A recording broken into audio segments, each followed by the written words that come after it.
اب یہاں پر ایک بہت اختصار کے ساتھ پوری جو تاریخ حضرت عیسیٰ علیہ السلام سے لے کر حضرت نبی اکرم صلی اللہ علیہ وسلم کی بعثت تک، جس میں تثلیث کا عقیدہ کس طریقے سے پیدا ہوا، اور پھر اس نے دنیا کی عالمگیر یعنی اس پوری عالمی نظام پر کیا اثرات مرتب کیے، یہ ایک بہت بڑا تجزیہ ہے، لیکن اس کو 3 بنیادی حصوں میں تقسیم کر کے ہم سمجھ سکتے ہیں۔ حضرت عیسیٰ علیہ السلام کی بعثت کے وقت کیونکہ یہودی جس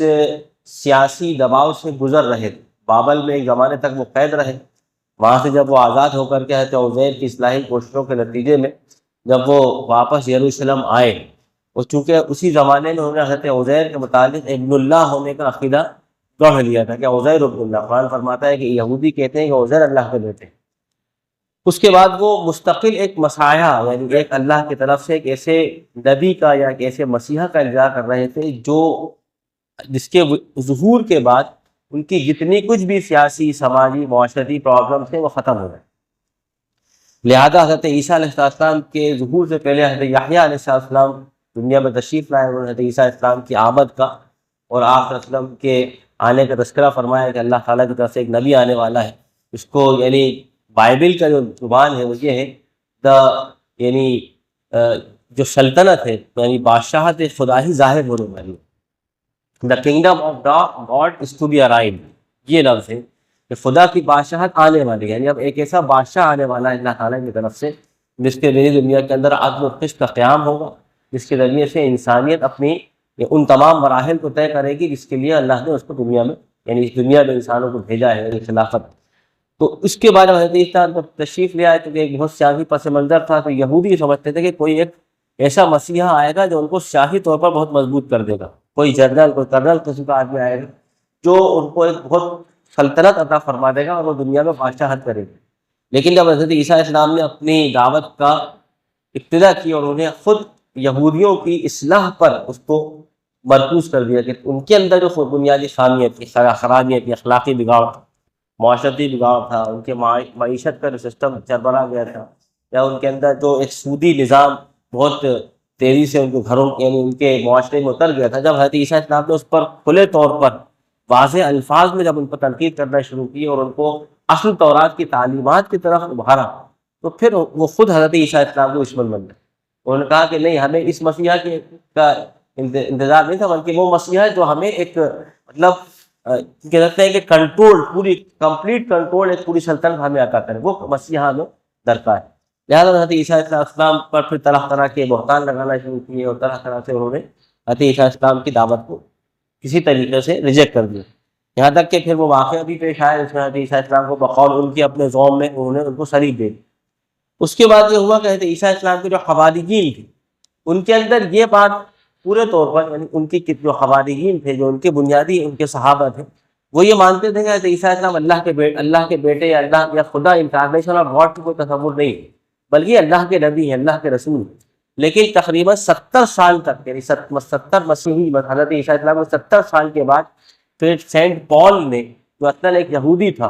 اس نے حضرت عیسیٰ علیہ السلام کی تعلیمات کو ڈسٹارٹ کر دیا اور اس کے اندر ایک آفاقی تصور دیا، خدا کے تصور کو اس نے آفاقیت میں تبدیل کر دیا۔ پہلے چونکہ جوئش کا جو مذہب تھا، یہودیت کا جو مذہب تھا، وہ صرف یہودیوں کے لیے، تو اس نے کہا کہ اصلاً خدا جو ہے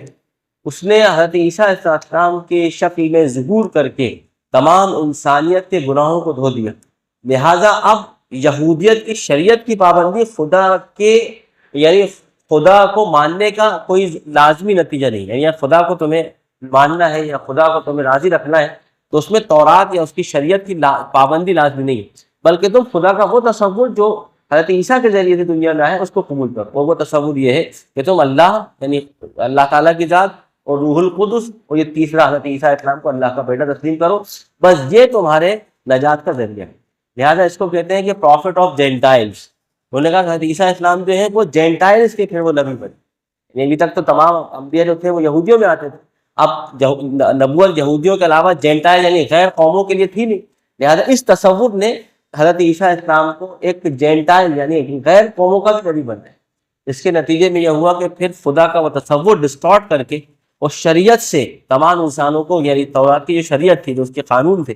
اس سے آزاد کر کے ایک ایسا تصور مذہب کا پیش کیا گیا جس میں شریعت کی کوئی حیثیت نہ رہے، بس اس تین بنیادوں کی حیثیت رہے کہ اگر انسان اس کو قبول کر لے تو دنیا میں جیسی وہ زندگی گزارے بس وہ آخرت میں کامیاب ہو جائے۔ تو یہ تصور چونکہ بہت آسان بھی تھا، اور اس کو اختیار کرنے پر لوگوں کو کوئی بہت کچھ شریعت کی پابندی اختیار نہیں کرنا پڑتی تھی، کیونکہ تورات کی جو شریعت ہے اس میں بھی نماز ہے، روزہ ہے، زکوٰۃ ہے، حج ہے، اخلاقیات ہے، معاملات ہے اور عبادات کا پورا نظام ہے۔ کیونکہ تورات کی شریعت کو جب اس طریقے سے وڈرا کر دیا گیا تو صرف ایک مذہبی نیلی مذہبیت، ایبسولوٹ ریلیجنزم وجود میں آیا کہ صرف ایک مذہب ہے، اس میں خدا کا تصور اختیار کر لیجیے اور یہی بس نجات کے لیے کافی۔ تو یہ بہت بنیادی یعنی ایک بہت بڑے پیمانے پر اس قسم کی غلط فہمی دنیا کے اندر پھیلائی گئی۔ اس کو قرآن مجید یہ کہتا ہے کہ یہ جو حق بات تھی جس کے بارے میں آج یہ لوگ شک و مبتلا ہے، تو یہ قرآن مجید کا وہ تجزیہ ہے جس میں اس پوری تعریف کو اللہ تعالیٰ نے اس ایک لفظ میں سمیٹ دیا۔ ما کان للہ ان یتخذ من ولد، اللہ کے لیے یہ بات سزاوار نہیں ہے کہ وہ اپنے لیے کسی کو کوئی بیٹا بنائے یا اس کا کوئی بیٹا ہو، یا اللہ کے حیا نشان نہیں کہ اس کا کوئی بیٹا ہو، سبحانہ، اللہ کی ذات پاک۔ اب قرآن مجید کے اس جملے نے اس پورے تصورات کو کہ تقریباً 300 سال تک جس کو بنایا گیا، جس پر پوری تاریخ اور پورے مذہب کو جس کی بنیاد بنا کر کے پوری دنیا میں پھیلایا گیا، قرآن مجید کی شاید ہے کہ ما کان للہ ان یتخذ من ولد سبحانہ، کہ اللہ تعالیٰ کے یہ شاعر نشان نہیں ہے کہ کوئی بیٹا ہو، اللہ کی بات سے پاک ہے۔ اس نے وہ پورا ایک بنا بنایا مذہبی جو ایک خاص قسم کا ایک سسٹم تھا اس کو کریکٹ کر دیا۔ تو عیسائیت کے لیے سب سے بڑا چیلنج ہے وہ یہی لفظ کہ اللہ کے لیے یہ بات شاعر نشان نہیں اس کو کوئی بیٹا، کیونکہ یہ نہ صرف ایک عقیدے کی نفی کرتی ہے بلکہ ایک پورا ڈرائیوڈ ریلیجنزم، ایک بنایا ہوا مذہب اس کی نفی کر دیتا ہے۔ اور ظاہر بات جب اس پورے مذہب کی جو انسانوں نے بنایا تھا، انسانوں کے ذریعے سے بنایا گیا تھا، اپنے کچھ مفادات کے لیے بنایا گیا تھا، جب اس مذہب کی جب یہ قرآن مجید کی آیت نفی کرتی ہے تو ظاہر بات ہے کہ آپ اس کا امپیکٹ دیں۔ اس کا جو امپیکٹ ہے وہ کیا ہے؟ اس کا امپیکٹ یہ ہے کہ اس وقت دنیا کے اندر مذہب کے نام پر، ریلیجن کے نام پر جو تصور خدا پایا جاتا ہے وہ حتمی طور پر اور یقینی طور پر وہ گویا کہ بالکل دلیل پر مبنی نہیں، اور وہ اللہ تعالیٰ کی اس وحدانیت پر مبنی نہیں جس پر اللہ تعالیٰ نے تمام انبیاء علیہ السلام کی تعلیمات کو ایک ہر دور میں ایک ہی طریقے سے بیان فرمایا۔ اس طریقے سے ایک چیلنج ہے، اور اس کا امپیکٹ یہ ہے کہ دنیا کے اندر شرک کی جتنی بھی روایتیں اس وقت پائی جاتی ہیں دنیا میں، چاہے وہ ہندوستان کے مختلف شرک ہو یا اس طریقے سے عیسائیت کے بعد میں پیدا ہونے والی جتنی بھی ان کے اپنے چرچز ہوں، ان کے درمیان اختلافات ہوں، ان تمام گویا کہ ان سے پیدا ہونے والے جتنے بھی رویے زندگی ہیں، ان تمام رویے زندگی پر یہ نقد کرتی ہے، یہ ان کو کرٹیسائز کرتی ہے، اور یہ ان رویے زندگی کی خامی کو اجاگر کر کے ایک صحیح رویہ زندگی انسان کے سامنے رکھتی۔ تو گویا کہ قرآن مجید کی آیت ایک بہت بڑی یعنی انسانوں کے لیے بہت بڑی یعنی اس مذہبی جو ایک کنزرویٹونیس تھی کہ انسان ایک مذہبی پیچیدگی میں مبتلا تھا، اس سے نکال کر ایک صراط مستقیم پر اللہ تعالیٰ اس کو ڈالتا ہے۔ اسے اللہ تعالیٰ فرماتا ہے وَإِذَا قَضَىٰ أَمْرًا فَإِنَّمَا يَقُولُ لَهُ كُن فَيَكُونُ، اللہ تعالیٰ جب کسی فیصلے کا ارادہ فرماتا ہے، جب کسی امر کا فیصلہ فرما دیتا ہے، فَإِنَّمَا يَقُولُ لَهُ كُن فَيَكُونُ، تو بس وہ ارشاد فرماتا ہے ہو جا تو وہ ہو جاتا ہے، لفظ کن کے ذریعے سے وہ چیز وجود میں آ جاتی ہے۔ وَإِنَّ اللَّهَ رَبِّي وَرَبُّكُمْ فَاعْبُدُوهُ، اور پھر یہ تصور اللہ تعالیٰ نے قرآن مجید میں بہت وضاحت سے ارشاد فرما دیا کہ اللہ میرا اور تمہارا رب ہے، اور یہ حضرت انبیاء کے ذریعے سے یعنی نبی اکرم صلی اللہ علیہ وسلم کا یہ قول ہے کہ اللہ میرا رب بھی ہے اور تمہارا رب بھی، تاکہ اس قسم کی کوئی غلط فہمی جو ہر دور میں ایک وقت کے گزرنے کے بعد مذاہب میں پیدا ہو جایا کرتی ہے کہ اللہ تعالیٰ کا تصور غائب ہو جاتا ہے اور دیگر چیزوں کا تصور وہ اللہ کے تصور میں ضم ہو جاتا ہے، اس قسم کے تصور کی نفی کرتے ہوئے یہ بات ارشاد فرمائی گئی کہ ان اللہ ربی و ربکم فاعبدوہ، کہ بے شک اللہ میرا رب ہے اور تمہارا رب ہے، لہٰذا اسی کی عبادت کرو، ھذا صراط مستقیم، یہ بالکل درست اور سیدھا راستہ۔ کہ دنیا جو ہے جس قسم کی مذہبی روایتوں میں مبتلا ہے اور اس سے وہ بھٹک رہی ہے، اس کے مقابلے میں یہی صراط مستقیم ہے جو اللہ تعالیٰ کی طرف سے نبی پر نازل فرمایا گیا ہے۔ فاختلف الاحزاب من بینہم، قرآن فرماتا ہے کہ پھر اس کے باوجود بھی مختلف احزاب نے آپس میں اختلاف کیا، یعنی طرح طرح کے گروہ، اس کے باوجود اتنے واضح احکامات اللہ تعالیٰ کے حکم کے بعد بھی یہ گروہ مختلف ہو گئے، یعنی آج بھی وہ اس بنیادی بات کو سمجھنے کو تیار نہیں ہے، بلکہ طرح طرح کے مطلب افکار ہمارے درمیان پائے جاتے ہیں۔ دنیا اس وقت افکار کا ایک آمائشگاہ بن چکی ہے، عیسائیت کے بہت سارے افکار ہیں، نئے نظریات ہیں، نئے آئیڈیالوجیز ہیں، اللہ تعالیٰ فرما رہا ہے کہ قومیں یعنی گروہ آپس میں اختلاف کرتے رہے جبکہ ان کے پاس صراط مستقیم آ گیا ہے. فویل للذین کفروا من مشہد یوم عظیم، تو جن لوگوں نے کفر کیا ان کے لیے وہ وقت بہت تباہی کا ہوگا جبکہ وہ ایک بڑا دن دیکھیں گے. اسمع بہم وابصر، جب وہ ہمارے سامنے حاضر ہوں گے اس دن وہ خوب دیکھ بھی رہے ہوں گے اور خوب سن بھی رہے ہوں گے. لیکن الظالمون اليوم فی ضلال مبین، لیکن آج یعنی جس دن اللہ تعالیٰ ان ظالموں کو روز آخرت اٹھائے گا اس دن اللہ تعالیٰ فرماتا ہے لیکن الظالمون اليوم فی ضلال مبین، لیکن یہ ظالم کا معاملہ یہ ہے کہ یہ کھلی ہوئی گمراہی مبتلا ہے. یعنی ایک طرف تو قرآن مجید یہ دلیل کی بنیاد پر دعویٰ کر رہا ہے کہ صراط مستقیم انسانیت کے پاس موجود ہے قرآن کی شکل میں، اور نبی اکرم صلی اللہ علیہ وسلم کی تعلیمات کی شکل میں، آپ صلی اللہ علیہ وسلم کے اسوے کی شکل میں، اور آپ صلی اللہ علیہ وسلم کی پوری عملی زندگی اس قرآن مجید کی تطبیق اپلیکیشن ہے. قرآن مجید کے اپلیکیشن کیا ہے؟ اللہ کے وسلم کی پوری زندگی، صحابہ کی پوری زندگی، اس تطبیق عملی ہے قرآن مجید. قرآن کہہ رہا ہے کہ ایک طرف تو یہ ایک پورا دعویٰ اس کی دلیل کے ساتھ موجود ہے انسانیت کی رہنمائی کے لیے، اور اس کے بالمقابل دوسرا رویہ زندگی جو اس وقت دنیا میں پایا جاتا ہے وہ انسانوں کے مختلف گروہوں جو الگ الگ عقیدے اور الگ الگ نظریات کی بنیاد پر طرح شیطان کی مختلف گمراہیوں مبتلا ہے. ہندوستان کے اندر بے شمار یعنی عقیدے اور فکر کے اعتبار سے گمراہیاں پائی جاتی ہیں، دنیا کے اندر بے شمار قسم کے افکار پائے جاتے ہیں. تو یہ بات ارشاد فرمایا. لیکن آج یہ ظالموں کا حال یہ ہے کہ جب یہ صراط مستقیم ان کے سامنے پیش کیا جا رہا ہے ان کو ایک واضح اور درست بات ارشاد فرمائی جا رہی ہے، لیکن آج یہ لوگ ظالم ان کی صورت یہ ہے کہ کھلی ہوئی گمراہی مبتلا ہے. ظاہر بات ہے کہ جو صراط مستقیم قرآن مجید نے عطا فرما دیا اور جس کی عملی شکل نبی اکرم صلی اللہ علیہ وسلم نے لوگوں کے سامنے پیش کر دی، اب اس کے بالکل اپوزٹ یعنی اس کے بالکل یعنی کہہ سکتے ہیں کہ اس کا جو اپوزٹ اینڈ ہے وہ تو سراسر ضلال مبین، یعنی حق ایک ہی طرف ہو سکتا ہے. ایسا نہیں ہو سکتا کہ حق چاروں طرف، یعنی ایسا نہیں ہو سکتا کہ روشنی کے باوجود بھی جو ہے ظلمتیں باقی رہیں. تو روشنی کا ایک سورس آف حق ہے جو اللہ تعالیٰ نے قرآن مجید میں نازل فرما دی. اب اس کے علاوہ جس قسم کا بھی جو عقیدہ ہے، جو بھی نظریہ ہے، جو بھی فکر ہے، وہ اس کے بالکل اپوزٹ سراسر ضلال مبین، اس میں کسی قسم کی کوئی ہدایت موجود نہیں ہو سکتی. یہ بات اللہ تعالیٰ نے ارشاد فرما دی، اور یہ بات ہمارے ذہنوں میں بھی کلیئر ہونا چاہیے. یعنی ایسا نہیں ہونا چاہیے کہ اسلام بھی برحق ہے اور دیگر چیزیں بھی حق ہو سکتی ہیں. اگر کسی کے ذہن میں یہ بات ہے کہ پاسبلٹیز آف ٹروتھ یعنی حق کی پاسبلٹیز کہیں اور بھی ہے، تو اس کا مطلب ہم یہ سمجھ سکتے ہیں کہ اس نے ابھی حق کو صحیح طور پر اس کو تعارف نہیں ہوا کہ حق کیا ہے، نور کیا ہے. اسی لیے ہم کہتے ہیں کہ ایک ہوتا ہے کہ ایناپولک یعنی آپ کسی اللہ تعالیٰ کی اس طریقے تعارف کرائیں کہ وہ کیا نہیں ہے. اللہ تعالیٰ انسانوں کے جیسا نہیں ہے، اللہ تعالیٰ کی کوئی تشبیہ نہیں، اللہ تعالیٰ کی کوئی تمثیل نہیں. اللہ تعالیٰ خالق ہے لیکن انسانوں کی طرح نہیں. اللہ تعالیٰ مالک ہے لیکن انسانوں کی طرح وہ اسباب کا محتاج نہیں. تو اللہ تبارک تعالیٰ کی جو حیثیت، اللہ تبارک تعالیٰ کی جو ہستی، اللہ تبارک تعالیٰ کی جو خالقیت ہے، اس کا جو مظہر ہے، وہ اپنے تمام ہی صفات کے ساتھ یکتا ہے، اس میں کسی قسم کا کوئی شک نہیں. اس کے مقابلے میں جو کچھ بھی مظاہر دنیا میں اللہ کے لیے اختیار کیے جائے، چاہے وہ عقلی اعتبار سے ہوں، چاہے وہ فلسفے کی بنیاد پر ہوں، چاہے وہ کسی یعنی ملک کی بنیاد پر ہوں، چاہے وہ کسی مذہب کی بنیاد پر ہوں، وہ ضلال مبین. اور اگر کوئی شخص سمجھتا ہے کہ کہیں پاسبلٹی ہے کسی کے اندر حق کی، تو وہ بھی ضلال مبین.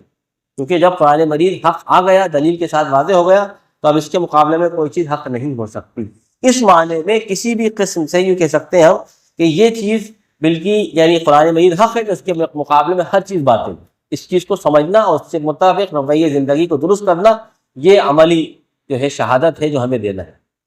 اور اس کی عملی شہادت یہ ہے، یعنی اس کا اطلاق نہیں ہے، اس کی اپلیکیشن یہ ہے کہ قرآن مجید جب دلالے یعنی بالکل حق ہے اور واضح حق ہے، تو اس کا رویہ بھی ہماری زندگیوں میں پیدا ہونا چاہیے. ہماری زندگی دو رخی ہی ہونا چاہیے. اور یہ دو رخی زندگی جب پیدا ہوتی ہے کہ جب ہم حق کو کلام الہی اور اللہ کے علاوہ کہیں اور بھی کسی صورت میں دیکھنے یا سمجھنے یا اس کو کسی صورت میں ماننے کو تیار ہیں، تب ہم اس کے یعنی اس کے اثرات کو بھی اپنی زندگیوں میں منتقل کرتے ہیں. اگر ہم یہ سمجھتے ہیں کہ اسلام بھی برحق ہے لیکن فلاں مذاہب، فلاں کلچر، فلاں تہذیب یہ بھی اچھی ہے، تو ہم کہیں نہ کہیں اس سے متاثر ہو کر اس کی بہت سی چیزیں ڈرائیو کرتے ہیں اپنی زندگی. اسی لیے ہماری زندگیوں میں تضاد پایا جاتا ہے، قول و عمل کا تضاد، ہماری فکر کا اور ہمارے بننے والے عمل کا تضاد پایا جاتا ہے، اس کی وجہ یہ ہے کہ ہم نے حق کو اس معنی میں حق نہیں سمجھا، اس معنی میں اس کو حق سمجھنا چاہیے تھا۔ ہم نے حق کو اس معنی میں حق نہیں برتا اور اس معنی میں اس کو برتنا چاہیے، اسی لیے ہماری زندگی تضاد پر مبنی،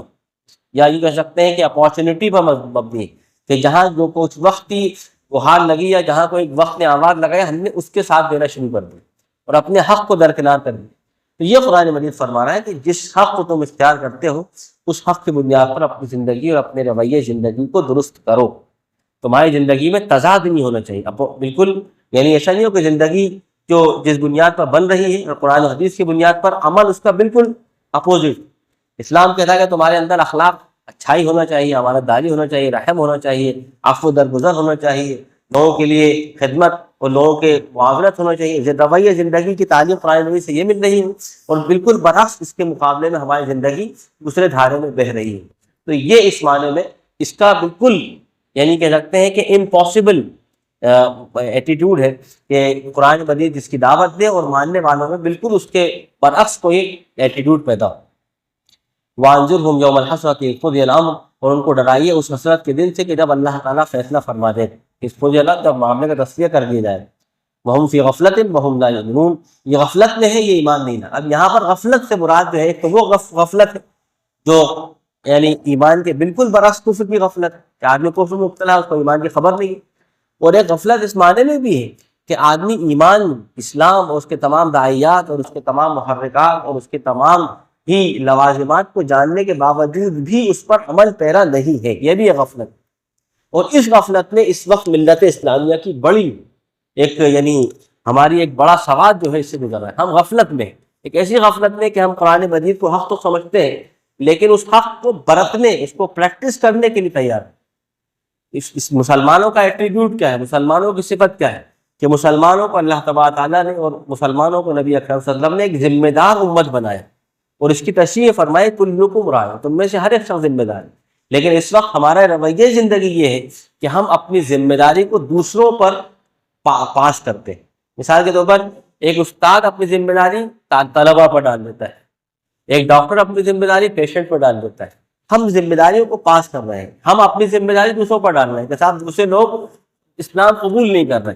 جبکہ ذمہ داری ہماری ہے کہ ہم اسلام کو، اللہ کے اس پیغام کو لوگوں تک پہنچائیں۔ ہم پہنچا نہیں پا رہے تو ہم دوسروں پر اس کی ذمہ داری ڈال رہے ہیں کہ لوگ قبول نہیں کریں۔